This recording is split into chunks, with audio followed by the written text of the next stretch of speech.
The role of trust in relationships. It is impossible to construct a completely accurate spectrum of trust for a number of reasons.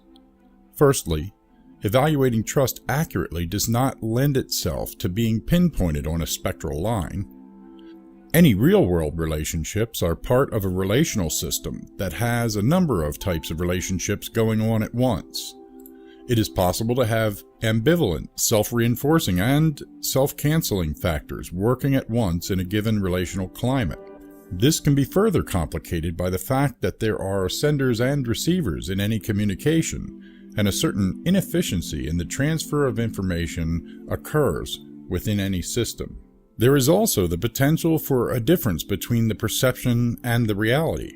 Couple this with the fact that a confused climate is a fertile ground for misplaced trust, either toward too much or too little, and we can see some of the difficulties in formulating a completely accurate model. The bottom line is, trust is a complicated relational climate that would take quite a bit more effort to unpack with clarity than can be tackled in a brief outline of the spectrum of trust being targeted here. This outline attempts to propose a simple and useful lens for understanding trust in general, and how various levels of trust impact social relationship structures, like personal relationships, families, organizations, and so on. There is no doubt trust plays a crucial role in relationships. If we examine the foundation of trust relationships in a social context, they range from a dominance-based forced compliance model at the low end of the spectrum, where people do things because they trust some consequence will happen, or they are overwhelmed by force, to a shared identity, committed trust-based model, where activities are centered on actively filling each other's needs and defending the integrity of the community, where the separate participants in the relationship form a singular body out of a unified purpose. Social relationships that last and those that generate the most value in terms of emergent novel properties are built on trust relationships at the higher end of this spectrum. The currency of trust defines the nature of the relationship system. Antagonistic trusts at the low end of the spectrum generate stress, demand higher energy toward fight or flight mechanisms, and are the source of instability, which can lead to a cascade of failures in the integrity of the relationship body. Relationships at the higher end of the spectrum, toward a shared identity, committed trust environment, generate a climate built on filling each other's needs and the defense of the integrity of the system in the form of an immune system. A high trust environment does not have to apply energy towards suspicion, regulation, aggression, and the antagonistic feedback that arises from aggression, all of which compromise the strength of integrity in a low trust environment. Each entity within a shared identity, committed trust environment is inclined to fill the needs of the community as well as being open to receive the benefits from the community.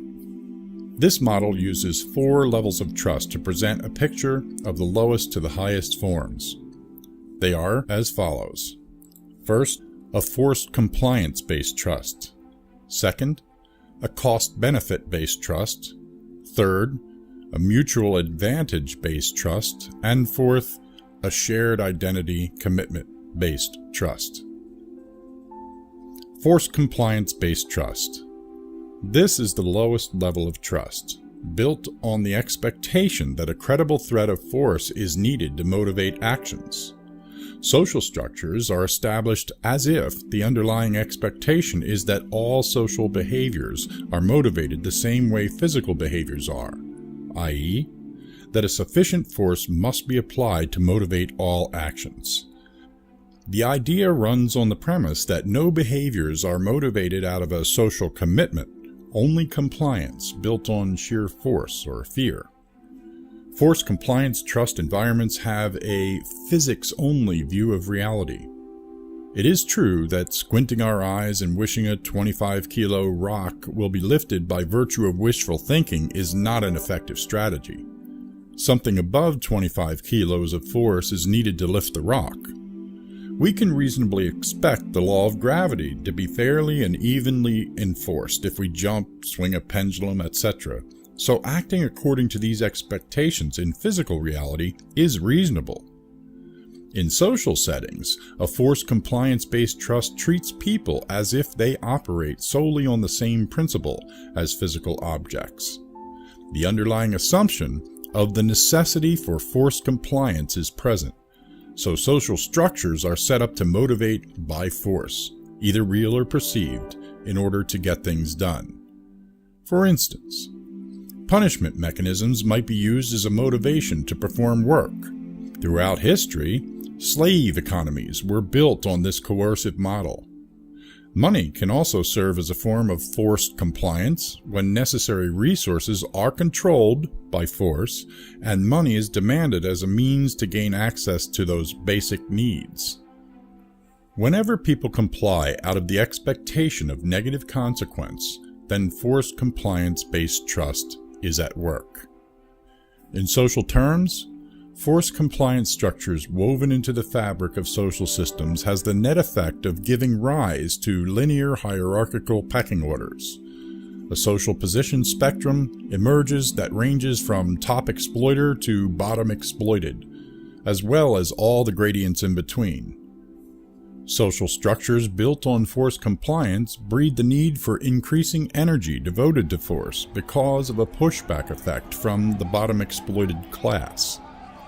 The more elements of forced compliance present in a social system, the more forced compliance is needed to maintain the stability of that system.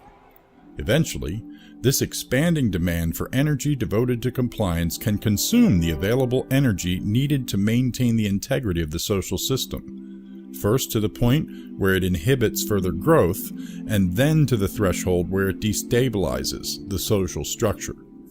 Cycles of revolution echo repeatedly in the feedback loop generated by a forced compliance atmosphere. This is where oppressor and oppressed repeatedly change roles over time. The gravitation toward roles along the exploiter-exploited spectrum results from the influence of the unspoken communication that telegraphs through the forced compliance social structure. It communicates about the expected social roles in a society context, coupled with how we humans have a tendency to behave according to perceived expectations. The Stanford prison experiments are one example of how humans shape themselves according to expectations.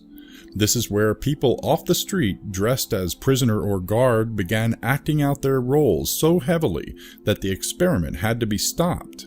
The fundamental structure a social system is built on has a powerful influence on shaping the behaviors that emerge from the structure. Cost-benefit based trust. This is a relationship dynamic based on projections and promises, along with perhaps some facts, such as a reputation. It is a decision to engage in relationship based on a cost-benefit analysis, weighing the potential benefit of creating and sustaining the relationship against the projected cost. Generally, both parties are looking for some gain which the proposed partnership could yield, but deterrence or force is still a factor. If at any time the cost is perceived as outweighing the benefit, the relationship is terminated. In this case, the party that perceives harm must also be willing to follow through on severing ties, otherwise the relationship shifts from trust to abuse. Engaging in an optional business relationship is an example of cost-benefit trust. A partnership forged on mutual needs, like that found in danger situations, mountain climbing, or certain critical business partnerships, are based on cost-benefit trust.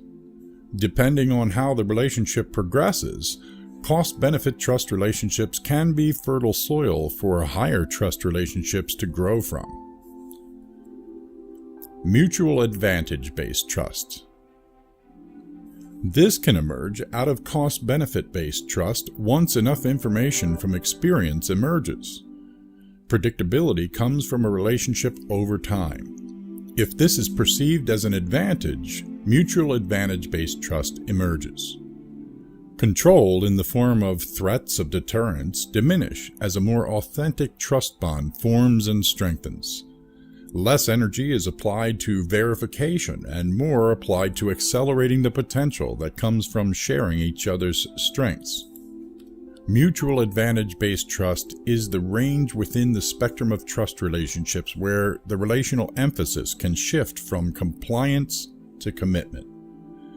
All parties can begin to apply their full energies towards taking advantage of each other's strengths. This is where the full potential of emergent value can arise. Emergent values are those where the outcome is more than the sum of its parts.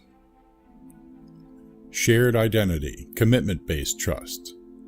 This happens when the relationship is fully committed, where both or all parties seek to understand and fully endorse one another.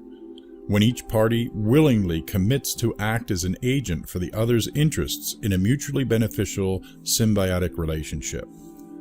No one has to ask. No one has to threaten. No one has to hope or worry about the commitment. Each party in the relationship inquires about the other's needs and responds by actively seeking to meet them. The relationship is no longer based on threats or promises. It is based on a fully realized intimacy. The once separate parties become one body. If one part is hurt, the whole body feels pain. There are no secrets in this climate. They are no longer necessary as a means of protection. Intimate trust has not dissolved the differences, but it has dissolved the boundaries between the parties, which now assume a common identity.